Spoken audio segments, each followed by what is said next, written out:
नमस्कार, मैं हूं आपके साथ अभिषेक पुंडित। 2024 में कुछ भी हो जाए, बीजेपी हर हालत में जीत दर्ज करना चाहती है। इसलिए तो यूपी में वोट के लिहाज से काफी महत्वपूर्ण पसमानदा मुसलमानों को रिझाने में वो लगातार जुटी हुई है। उसी कड़ी में बीजेपी सूफी विचारधारा को टच करने की भी कोशिश कर रही है, जिसको लेकर यूपी की राजनीति में हंगामा मच गया है। क्या है पूरा मामला, इस रिपोर्ट में देखिए।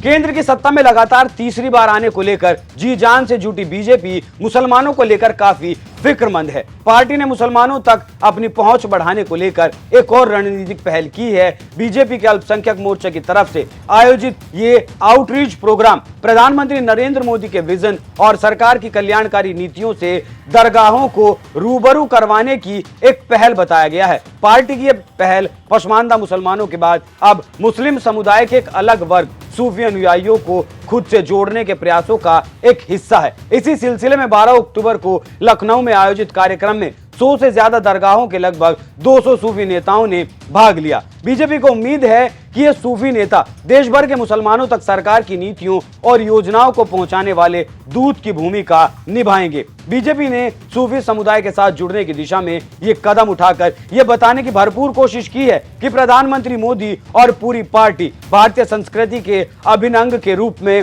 सूफी परंपराओं का सम्मान करती है। सूफी देश के आध्यात्मिक परिदृश्य में एक महत्वपूर्ण स्थान रखते हैं। सरकार का उद्देश्य सूफी नेताओं को बीजेपी में शामिल होने के लिए राजी करने के बजाय उनके साथ रचनात्मक संवाद स्थापित करके आम मुसलमानों की चुनौतियों और मांगों को बेहतर ढंग से समझना है।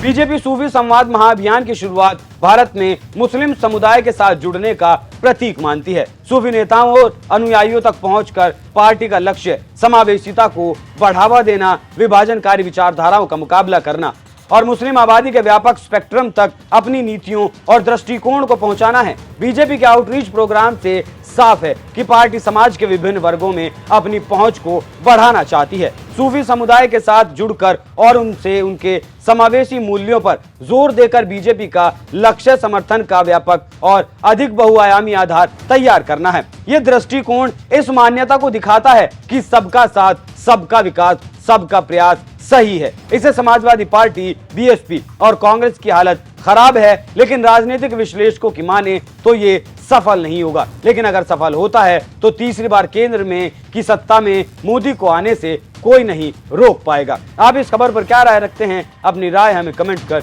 जरूर बताएं। नमस्कार।